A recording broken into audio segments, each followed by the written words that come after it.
What you're seeing comes from a phone recovered during a missing person investigation. The hiker who recorded this never made it out of the forest. His camera shows something following him for days, a Dogman walking upright, keeping pace just out of sight. The footage captures massive tracks, broken trees, and finally the Dogman itself, standing on two legs and staring into the camera. This is the last recorded evidence of a man being hunted. So before we continue, make sure you subscribe and let us know where you're watching from. Thanks. There's a phone sitting in an evidence locker, somewhere that contains footage nobody wants you to see. The phone belonged to someone who went hiking in the fall of last year and never came back. His vehicle was found at a trailhead in a remote section of forest, keys still in the ignition, wallet and camping permit visible on the dashboard. Search teams combed the area for weeks.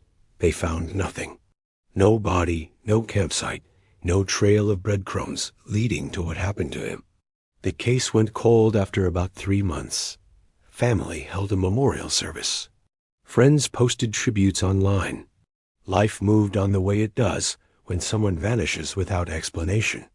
Then a park maintenance worker found the phone wedged between rocks near a stream, about 2 miles off any marked trail. The case was cracked, screen was shattered, but when they plugged it in back at the ranger station, the thing powered right up. What they found on that phone changed everything about the search. There were 42 video files, time-stamped over a 4-day period, documenting what was supposed to be a routine solo backpacking trip. The first videos show exactly what you'd expect. Trail views, sunset shots, the hiker talking to the camera about his route and his gear. Standard outdoor content that could have been posted to any hiking channel online. But the later videos show something else entirely. Something that made the lead investigator call in federal authorities within hours of viewing the footage. The hiker was someone who'd been doing this for years. Late 20s, worked an office job during the week, spent every weekend he could in the backcountry. His friends said he was meticulous about trip planning, always filed his routes with the Park Service, always brought more supplies than he needed. He'd hiked this particular region at least a dozen times before, knew the trails well enough to navigate them in the dark if he had to. But this trip was different. He'd mentioned to a coworker that he wanted to explore some areas deeper in the forest, sections he'd never been to before, parts where the trails thinned out and eventually disappeared into wilderness that hadn't seen a human footprint in years. He always traveled alone, said he found something peaceful about solo trips, liked the challenge of being completely self-reliant. His pack was always too heavy with camera equipment, multiple batteries, external hard drives for storing footage. He documented everything. Every trail marker, every scenic overlook, every interesting plant or rock formation. It was part of why his disappearance was so strange.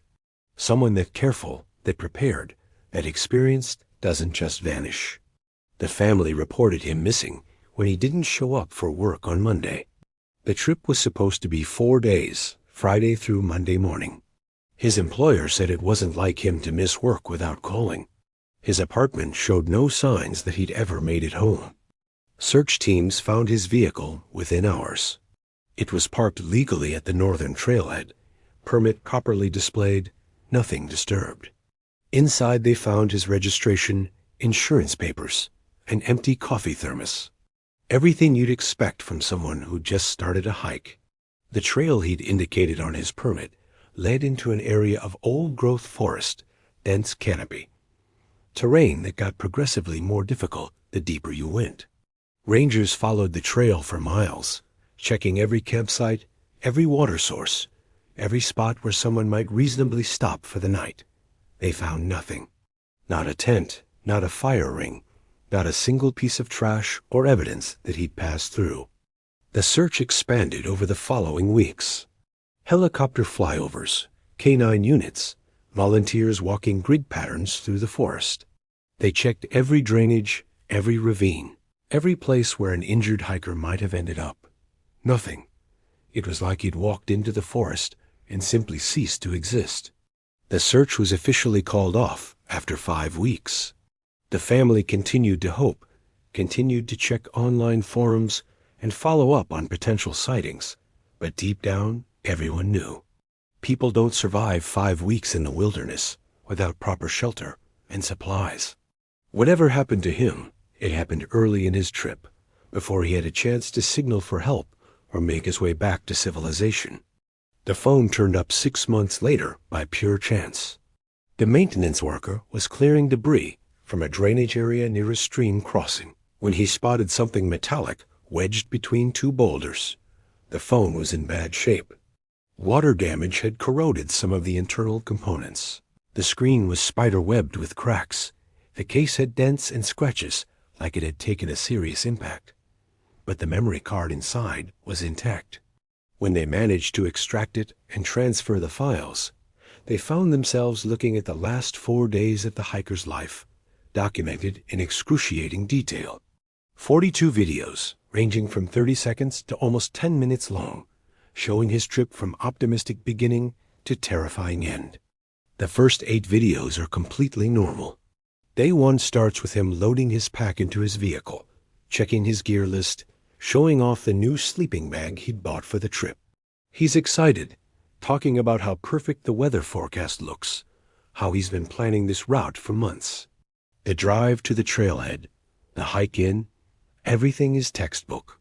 He films the trail markers, points out interesting trees, narrates his progress like he's making content for an outdoor adventure show. The forest looks beautiful in the early autumn light, leaves just starting to turn, temperature perfect for hiking. He makes good time to his first planned campsite, sets up his tent with practiced efficiency, hangs his food bag properly to keep it away from bears. Video 7 shows him cooking dinner, talking about how good it feels to be out in the woods again, away from screens and deadlines and all the noise of regular life. He mentions that the forest is quieter than usual, but doesn't seem concerned about it. Just notes that he hasn't heard many birds or seen much wildlife. Says maybe the seasonal migration patterns are off this year, or maybe he's just deeper in the forest than he's been before. The sunset video is gorgeous. He films the sky through the trees, the light filtering through the canopy, the way shadows stretch across his campsite. He seems completely relaxed, completely at ease. The last video of day 1 shows him securing his camp for the night, double-checking that everything is properly stored, making sure his flashlight and knife are within easy reach inside the tent. Standard wilderness precautions. Nothing suggesting he has any concerns about his safety. Day 2 is when things start to change. The morning video shows him emerging from his tent, and right away you can tell something's off. His campsite isn't how he left it. Small items that were neatly arranged the night before are scattered. His cooking pot, which he'd left on a rock to dry, is on the ground several feet away. Dirt near his tent has been disturbed, scratched up like something heavy dragged across it. He comments on it casually at first, figures maybe a raccoon came through during the night, though he notes that raccoons don't usually get into properly secured campsites. He walks around the perimeter, filming the ground, and that's when he finds the tracks. He examines the disturbance more carefully now, the camera close to the ground. You can see how methodically he works, years of outdoor experience showing in the way he reads the signs. The scratches in the dirt aren't random. They're organized, deliberate, like something was testing the tent material, probing for weaknesses. One of his tent stakes has been pulled partially out of the ground, not broken or ripped, but carefully extracted about halfway, like something was seeing how much force it would take to remove it completely. That detail bothers him. You can hear it in his voice as he narrates what he's seeing. Animals don't test tent stakes. They either ignore them or destroy them, trying to get at food. This is something different. His water bottles, which he'd left lined up next to his pack, have been moved. Not knocked over or scattered, but repositioned. Stood upright in a different location, like something had picked them up and set them down somewhere else. He films this detail extensively, the camera lingering on the bottles, showing how they're arranged in a neat row, but several feet from where he'd left them. His commentary is more concerned now. Says this doesn't match any animal behavior he's familiar with. Bears are messy. Raccoons knock things over. Mountain lions don't care about water bottles at all. Whatever came through his camp during the night was curious about human objects, interacting with them in ways that suggest understanding rather than just animal investigation. The footage shows prints in soft dirt near his tent. They're not bear tracks. Bears leave five-toed prints, but these are different. The shape is wrong. The stride pattern is wrong. He kneels down next to one, uses his hand for scale. The print is massive, easily twice the size of his palm, and it shows 5 toes, but with what look like claw marks extending forward. What's most disturbing is the spacing between the prints. They're not the close-together pattern you'd see from a 4-legged animal. They're spaced like something was walking upright, on 2 legs, with a stride that suggests something tall and heavy. He follows them for a bit, keeping the camera rolling.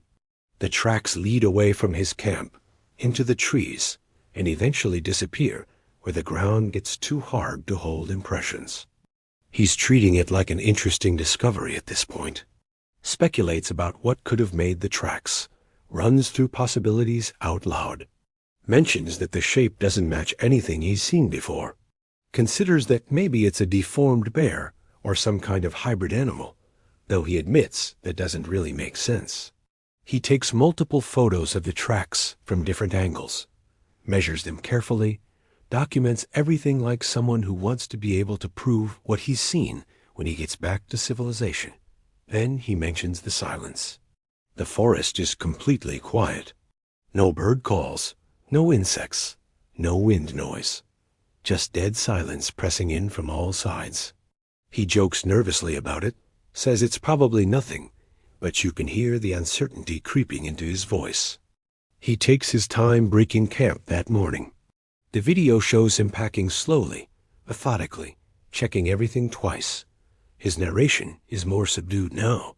He mentions that the tracks have got him thinking, wondering if maybe he should cut the trip short, head back early. But then he talks himself out of it. Says he's been hiking for years, has encountered bears and mountain lions before, knows how to handle wildlife. Says whatever made those tracks was probably just passing through, that it's already miles away by now. He convinces himself there's nothing to worry about. Decides to continue with his planned route, pushing deeper into the forest toward areas he's never explored before.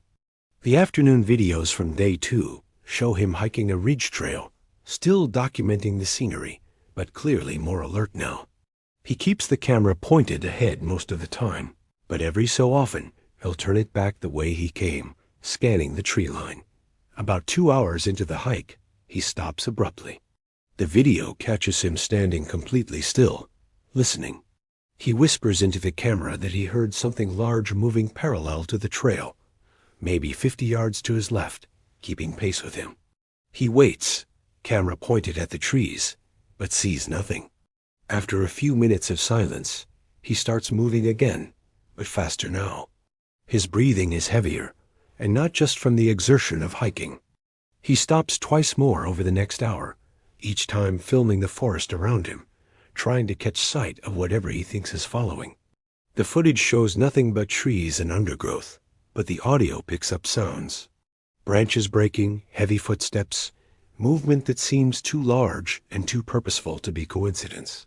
Each time he stops, the sounds stop too. Like whatever is out there knows it's being listened for.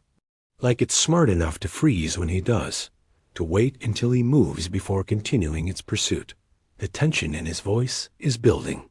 He's not joking anymore, not treating this as an interesting wildlife encounter.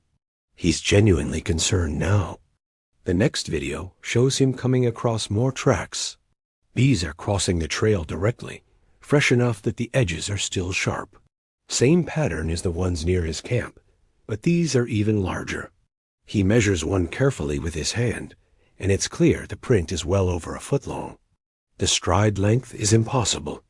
Whatever made these tracks was taking steps that would require legs far longer than any bear's. He films the trail in both directions, showing how the tracks come out of the forest on one side, cross the bare dirt of the path, and disappear into the undergrowth on the other side. His voice is shaking slightly now when he talks to the camera. Says he's going to set up camp early, wants to be settled somewhere defensible before dark. The search for a campsite takes longer than expected.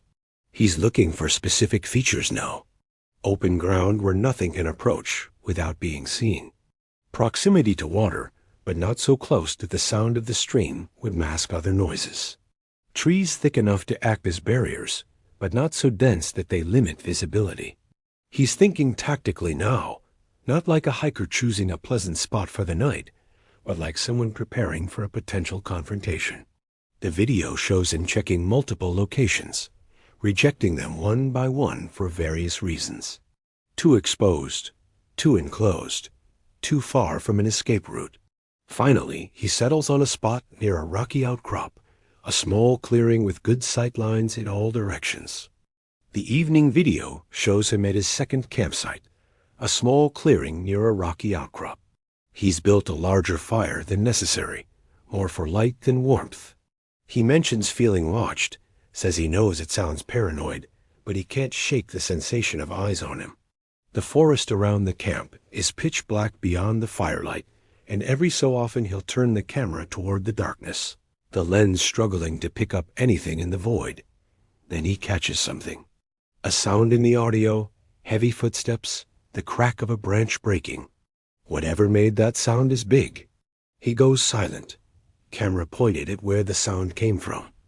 For almost a minute, nothing. Then the sound of breathing. Not animal panting, not quite human either.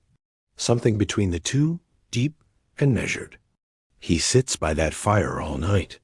The next video is time-stamped at 3:47 a.m., just his face visible in the firelight, exhaustion and fear clear in his expression. He's whispering, trying not to make noise.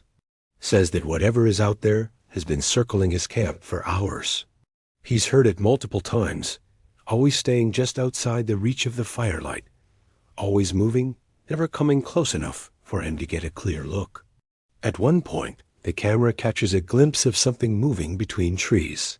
The footage is too dark and too brief to make out details, but you can see a shape, tall and upright, that definitely doesn't move like any four-legged animal.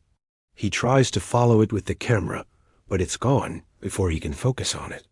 Throughout the night, he keeps the fire burning high. The video shows him constantly adding wood, never letting the flames die down, using light as his only defense against whatever is circling in the darkness. He talks to the camera in whispers, describing what he's hearing. The footsteps are methodical, patient. They circle clockwise for a while, then switch to counterclockwise. Sometimes they get closer, close enough that he can hear breathing, then they retreat. It's like whatever is out there is studying him, learning his patterns, understanding how far it can approach before triggering a reaction. The intelligence displayed is unmistakable. This isn't random animal behavior. This is deliberate, calculated stalking. The dawn video shows him packing frantically. He's abandoning most of his gear, just stuffing essentials into his pack. Water, food, first aid kit, his phone. Everything else stays. Tent, sleeping bag, cooking equipment, all of it left behind. He's talking fast, explaining to the camera that he's getting out, heading back to the trailhead as fast as he can. Says something followed him out here, and he's not staying to find out what it is. His hands are shaking as he works, and he keeps looking over his shoulder at the tree line. The sun is barely up, just enough light to see by, and he's already moving. Day 3 is when everything falls apart. The morning videos show him hiking hard, breathing heavy, constantly checking behind him. He's filming while moving now, the camera bouncing with each step, making it hard to watch. He's following his GPS, trying to retrace his route back to the trailhead, but something's wrong. The trail doesn't look right. Markers he remembers passing aren't where they should be. Turns that should go left go right instead. He checks the GPS multiple times, shows it to the camera. The device says he's making progress, that he's moving in the right direction, but the terrain doesn't match what he hiked through 2 days ago. The next video is filmed while he's moving fast, almost jogging. He's breathing hard, muttering to himself, the camera pointed forward showing nothing but trees and more trees. Then he stops so suddenly the camera lurches. He's found something that makes no sense. Trees with branches broken at about 8 feet up, not snapped by wind or weather, but torn off deliberately. The breaks are fresh, sap still oozing. And on several tree trunks, there are marks. Deep gouges in the bark, parallel lines that could only have been made by something with claws. The marks are high up, far higher than any bear could reach. Something tall passed through here, marking territory, leaving signs of its presence. He films the marks from multiple angles, his narration barely coherent now. He's trying to understand what he's seeing, trying to fit it into some framework that makes sense. Bears don't mark trees at 8-foot height. Mountain lions don't walk upright. Humans don't have claws that can gouge wood like that. Whatever made these marks isn't something documented by science. He's starting to understand that. And that realization is almost worse than the fear, because if he's being hunted by something unknown, something that shouldn't exist, then all his wilderness experience and survival training means nothing. He examines the gouges more closely. Each one consists of 4 parallel claw marks, carved deep into the wood, removing bark and scoring the solid trunk beneath. The spacing between the marks suggests something with a hand or paw, significantly larger than a human's. He tries to fit his own fingers into the pattern and can't come close to matching the spread. The depth of the gouges indicates enormous strength. Whatever made these marks could have easily torn through his tent, his pack, him. The fact that it hasn't yet, that it's been following and watching rather than attacking, might actually be more terrifying than immediate violence would be. Late afternoon of day 3, the video shows him moving faster. He's not hiking anymore. He's running. The camera bounces wildly, showing nothing but blurred trees and ground. His breathing is ragged, panicked. In the audio, you can hear why. Behind him, getting closer, is the sound of something large crashing through the brush. Not trying to be quiet anymore, just pursuing. The pace is impossible. Whatever is chasing him is covering ground faster than he can run, and he's running hard. Then he falls. The camera tumbles, lands facing back the way he came. For 3 seconds, maybe 4, the video captures something that shouldn't exist. A creature running through the forest on 2 legs, moving with a speed that seems impossible for something that size. The image is brief and shaky, but clear enough to see the shape. Easily 7 feet tall, covered in dark fur, body proportioned wrong for any known animal. The head is the most disturbing part. Elongated snout, pointed ears, unmistakably canine, but attached to a body that's moving like a human running at full sprint. The arms are too long, hanging past where the knees would be. And the eyes, visible for just a moment in the dim light, aren't animal eyes. They're aware, intelligent, tracking him with purpose. The video cuts off. The next file shows him climbing. He's reached a rocky area, pulling himself up between boulders, trying to get to higher ground where something that large might not be able to follow. The camera work is chaotic, just glimpses of rock and sky and his hands grasping for holds. His breathing is desperate now, all ragged gasps. He reaches a ledge maybe 15 feet up, pulls himself onto it, immediately turns the camera back down toward the base of the rocks. The creature is there, standing at the bottom, looking up at him. This is the first clear footage. The lighting is better, the camera stable enough to capture detail. The thing is massive, probably 7.5 feet tall, built powerfully through the chest and shoulders. Covered in dark brown fur that's matted and thick. The face is wrong in every way. Wolf-like snout, but the skull structure is broader, more rounded. Eyes set forward like a primate's, giving it binocular vision. depth perception, the kind of eyes that belong to a predator that hunts by sight. The mouth is partially open, showing teeth that are clearly designed for tearing meat. Long canines, sharp incisors, nothing like a human's omnivore teeth. But it's the hands that really stand out. 5 fingers, opposable thumbs, almost human in structure, but covered in fur and tipped with claws that are easily 2 inches long. The creature isn't trying to climb up to him yet, just standing there, looking up, assessing, testing different approaches.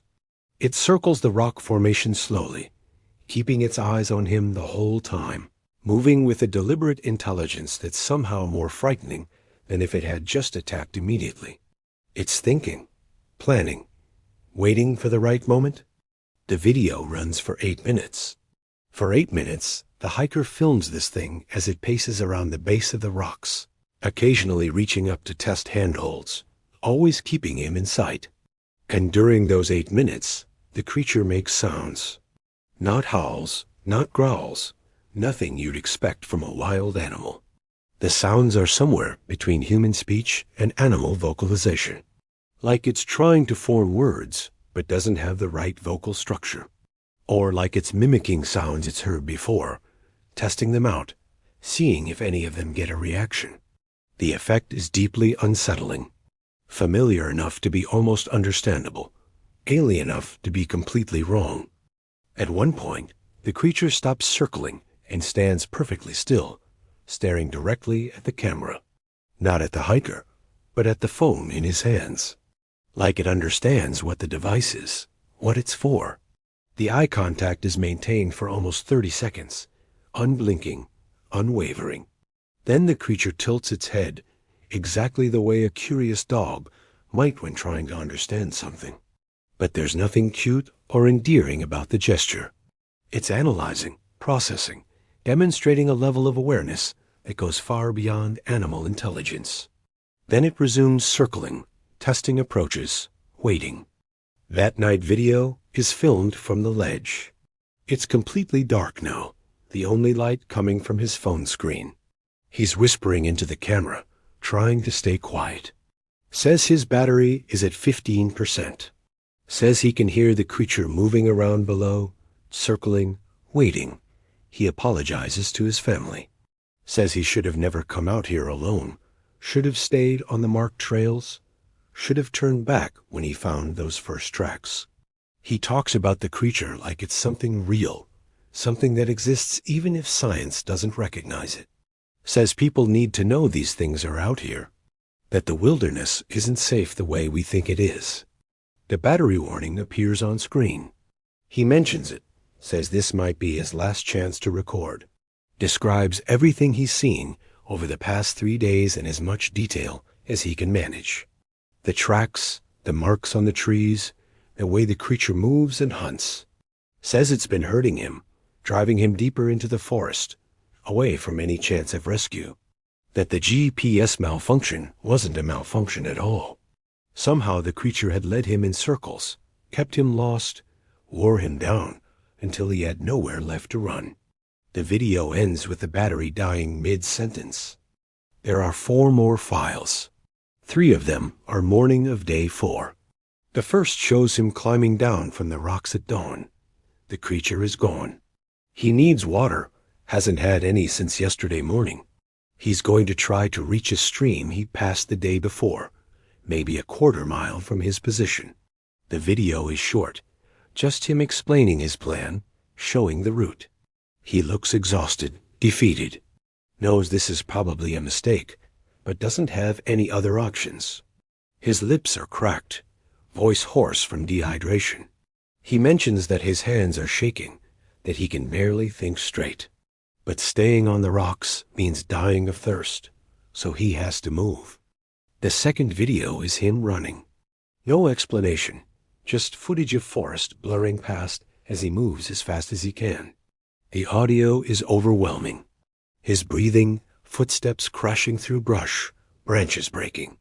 And behind him, getting closer, the same sounds but heavier, faster.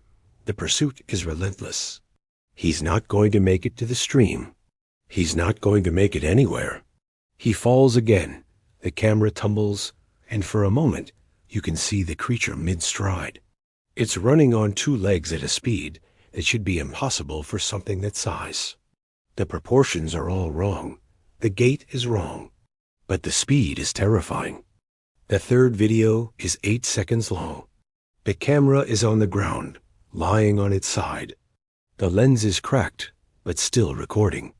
The footage shows a partial view of the forest floor, leaves and dirt and rocks, and movement. The hiker's legs being dragged past the camera, disappearing into the undergrowth. The sound is indistinct. Something breathing heavily, whether it's him or the creature is impossible to tell. Then nothing. The video continues recording for a few more seconds, showing only leaves and shadows and the empty forest. Then it ends. The fourth file is corrupted. The duration shows as 0 seconds. Whatever was recorded there is lost to water damage or file corruption or deliberate deletion. We'll never know what it showed. Maybe nothing. Maybe something worse than what came before. The authorities who reviewed the footage tried to use the GPS metadata from the videos to locate where they were filmed. The coordinates placed them in a valley deep in the forest, miles from any trail. A search team was sent to the location. They found nothing at first. No campsite, no equipment, no body. But they found other things. More of those tracks in the soft ground near the stream. Trees with bark gouged off at impossible heights. And an area of disturbed ground, torn up like something had been dragged through it, with enough blood evidence to confirm what everyone already knew. DNA testing matched the blood to the missing hiker. But there wasn't much of it. Not enough for what should have been there if he died on site. The forensic analysis showed the blood had been spilled within hours of the search team's arrival, meaning whatever happened occurred recently. But the volume was wrong. A fatal injury would have produced significantly more blood loss. A non-fatal injury wouldn't explain the complete absence of the victim. The evidence pointed to something being taken, not killed on site. Something being removed from the scene by force. The area was searched more thoroughly. Dogs were brought in, trained search and rescue animals that could follow a scent trail for miles. They picked up the hiker's scent easily enough, tracked it to where the final videos were filmed. But then the trail stopped. Not gradually, not fading away the way it would if someone had simply walked out of the area. Just stopped, like he'd been picked up and carried. The dogs circled the site, confused, unable to find any continuing trail. Eventually, they picked up something else. A scent that made them whine and pull back, refusing to follow it. Their handlers had never seen the animals react that way before. Search teams expanded their grid, checking every ravine and hollow within a 5-mile radius. They found more evidence. Another campsite, one the hiker hadn't filmed, where his abandoned tent and gear had been left. Everything was still there, sleeping bag laid out, cooking equipment arranged neatly. But something had been through it. The tent had claw marks on the exterior, long scratches that went through the waterproof material. The sleeping bag had been pulled out and examined, then carefully replaced. It was like something intelligent had searched the camp, looking through the hiker's belongings, trying to understand what these objects were for. One of the searchers found something else. A tree about 300 yards from the blood evidence site had more of those claw marks, but these were different. They were arranged in patterns, groups of 4 parallel scratches at varying heights. Some at 7 feet, some at 8, some even higher. Like something had been using the tree to mark growth or territory over an extended period. The marks showed different ages, some old and weathered, some fresh. This wasn't a random bear marking. This was systematic, repeated behavior spanning months or possibly years. The case is officially still open. The hiker listed as missing, presumed deceased. But the investigation has essentially stopped. No new searches are planned. The area has been marked on internal Park Service maps as high risk, though no public warnings have been issued. Rangers are discouraged from patrolling that sector alone. Trail maintenance requests for the region are indefinitely postponed. The official explanation is budget constraints and low traffic volume. The real reason is that nobody wants to send more people into an area where something unexplained is hunting. But the people who've seen those videos know what happened. They know he was hunted, caught, and taken somewhere the search teams couldn't or wouldn't follow. They know that the creature in those videos represents something science doesn't want to acknowledge. Something that would raise too many questions, create too many problems, force too many uncomfortable admissions about how little we really understand the wilderness areas we claim to manage and protect. The footage has never been released to the public. It's classified as evidence in an ongoing investigation. The family was allowed to view some of the early videos, the ones from the first day when everything was still normal. But they weren't shown the later files. Officials said it would be too traumatic, too disturbing.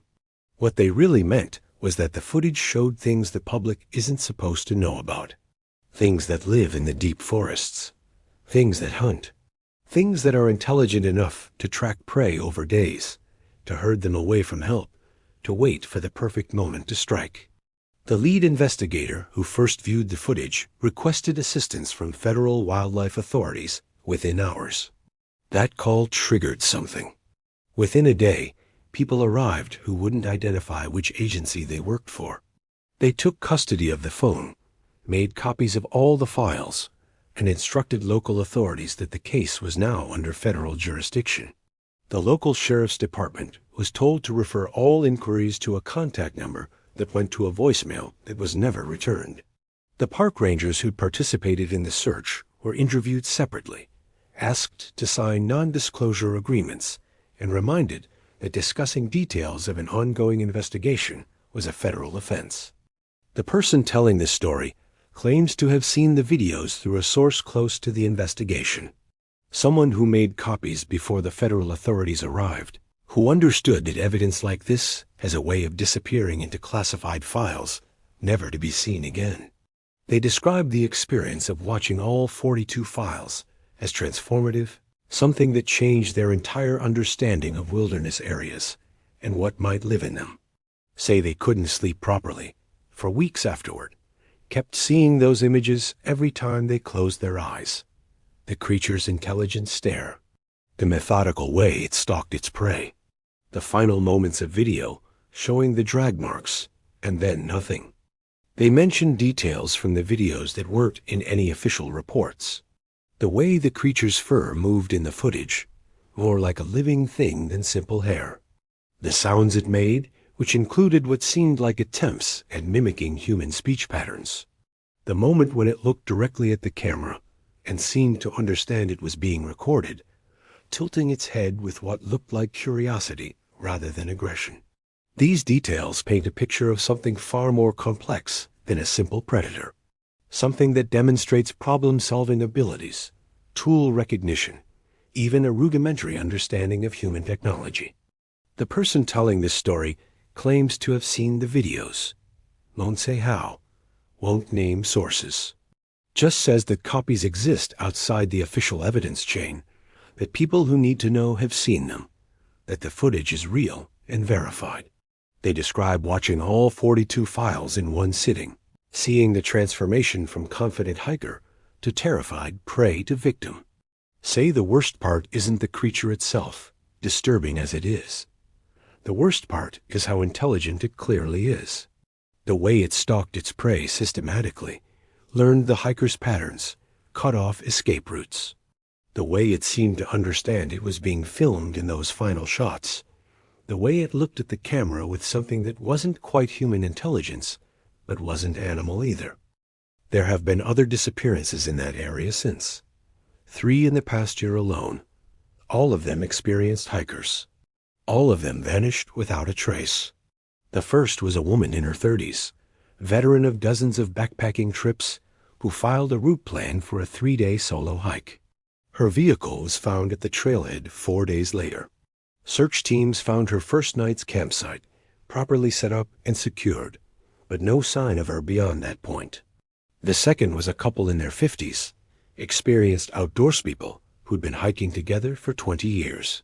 They sent a photo from their first day's camp via satellite messenger, smiling and happy.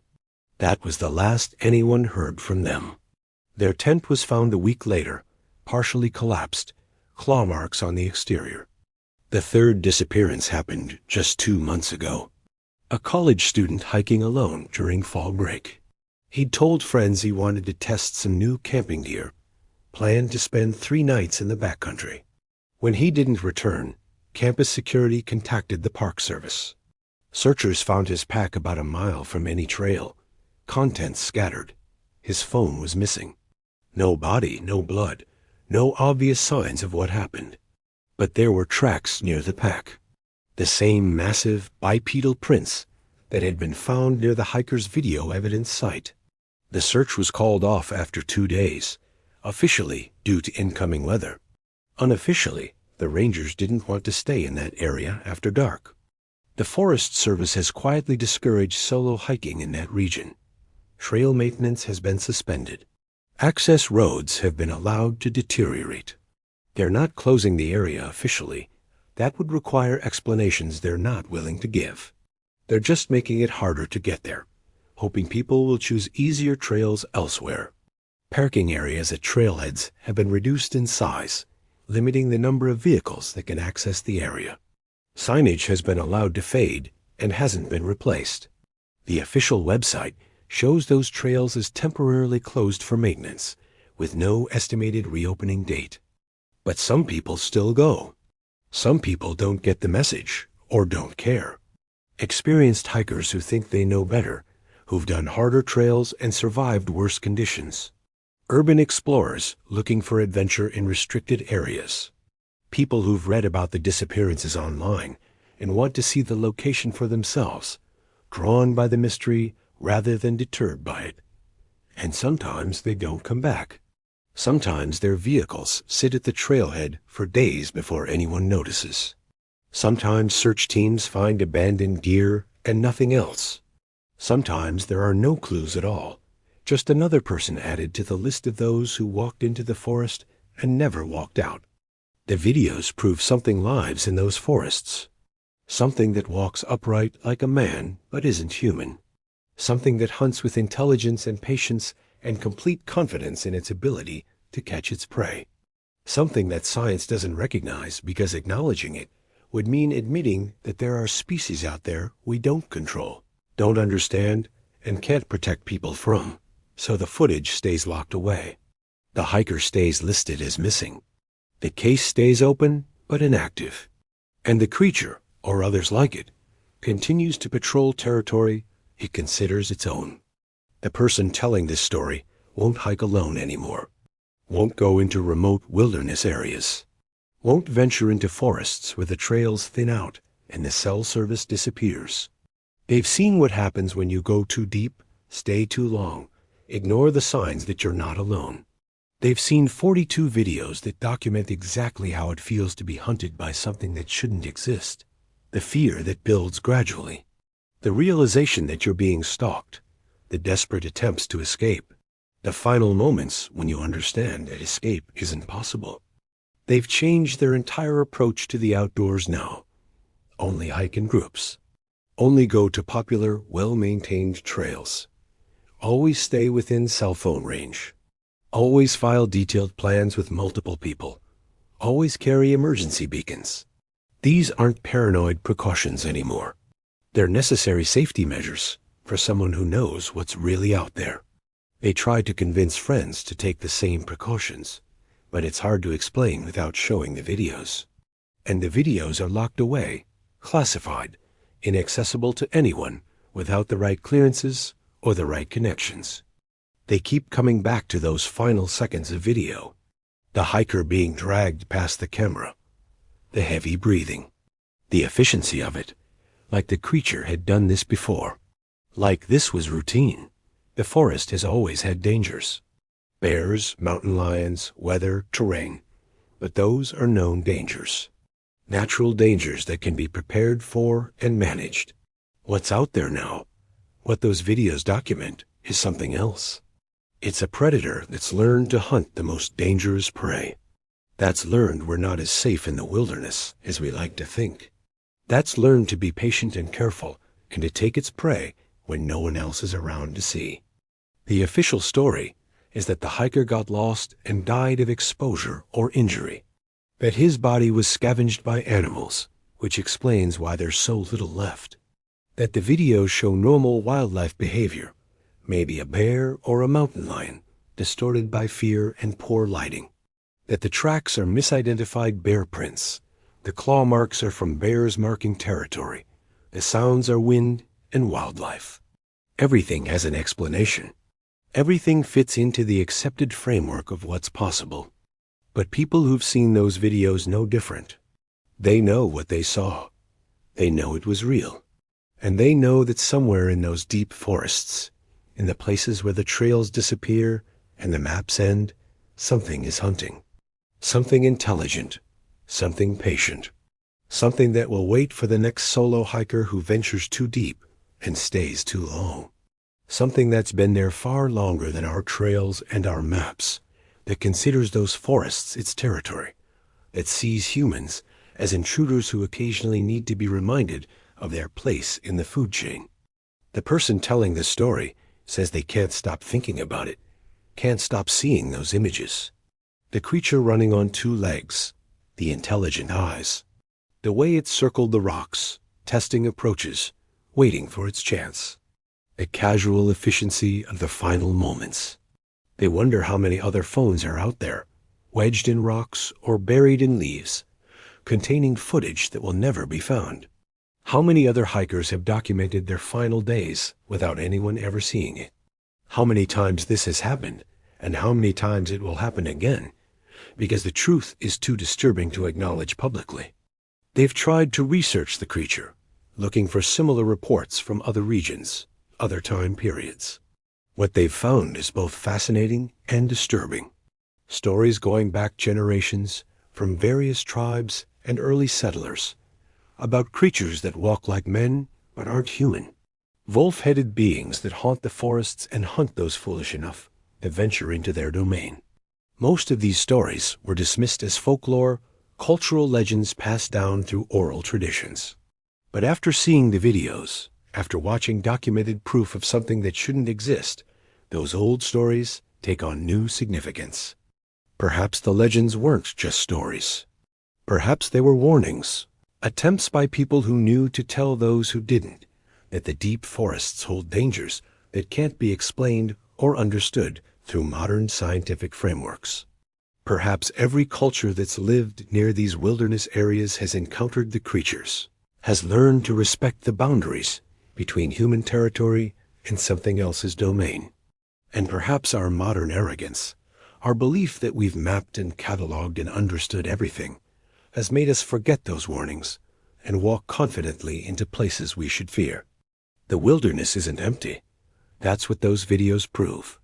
It's full of life we don't see, don't understand, and in some cases don't want to know about. The creature in those videos is proof that our understanding of North American ecology is incomplete, that there are predators out there that don't fit into any category science recognizes, that the forests are wilder and more dangerous than the guidebooks and trail maps suggest, and that some people who go into those forests don't come back, not because they made mistakes or took unnecessary risks, but because they encountered something that hunts humans with intelligence and skill. The phone is still in evidence storage. The videos are still classified. The hiker is still missing.